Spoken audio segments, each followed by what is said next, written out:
Hey y'all, I'm going to show you how to save your gravy, okay? What do you do when you end up with lumpy gravy?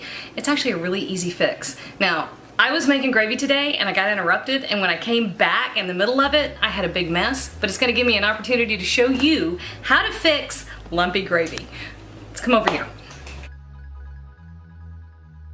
So here's the gravy. I had an emergency, I had to walk away, and I come back.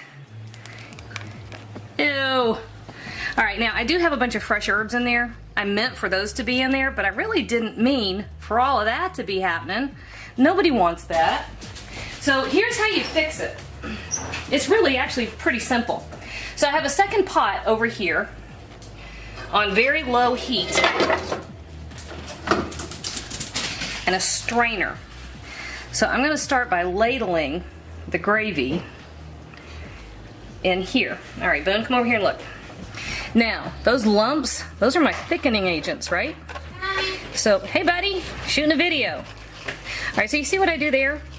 I'm pressing it all through that fine mesh strainer so it's coming out smooth on the other end. And I'm just gonna rinse and repeat. Well, I mean, you know, not rinse and repeat. Strain and repeat. Strain and repeat, thank you. You ever have one of those days where, you know, you can't even get the words to come out of your mouth the right way? All right, so let me show you what happens on the other side of this.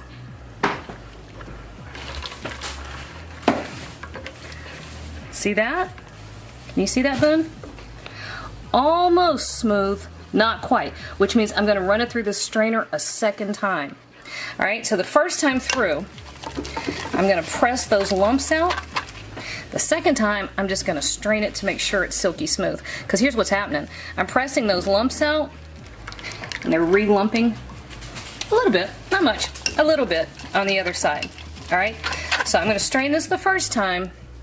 I'll be back in a minute and show you what we end up with after we are done. Action. Okay, I rinsed everything. That's just a little bit of thyme leaves that are stuck to my strainer. Don't freak out, I kind of did. All right, so everything went through the strainer the first time. We still had lumps because I was squishing it. So this time, I'm simply letting it go. Whatever the strainer catch is not ending up in my gravy.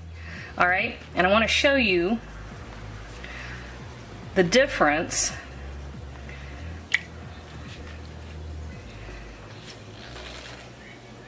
If I can coordinate both of my hands going in opposite, it's like rubbing your head and patting your stomach.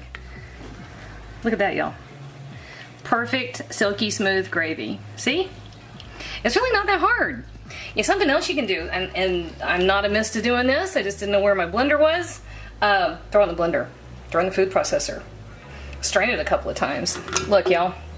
This just goes to show lumps can happen to anybody. I've been making gravy for a long time, longer than I'm telling y'all about. And I had something happen today and ended up with the first lumpy gravy I've had in 25 years. So don't feel bad, but don't throw it out. You don't want to waste that food that you've worked so hard on. There you go, guys. Fastest, easiest way to rescue lumpy gravy. Cut. A lot going on. There's a lot going on getting ready for Thanksgiving. Okay. Hey YouTube, thanks for watching, and if you thought that video was helpful, do me a huge favor. Hit like, hit subscribe, hit the little bell so you get a notification whenever I post a new video.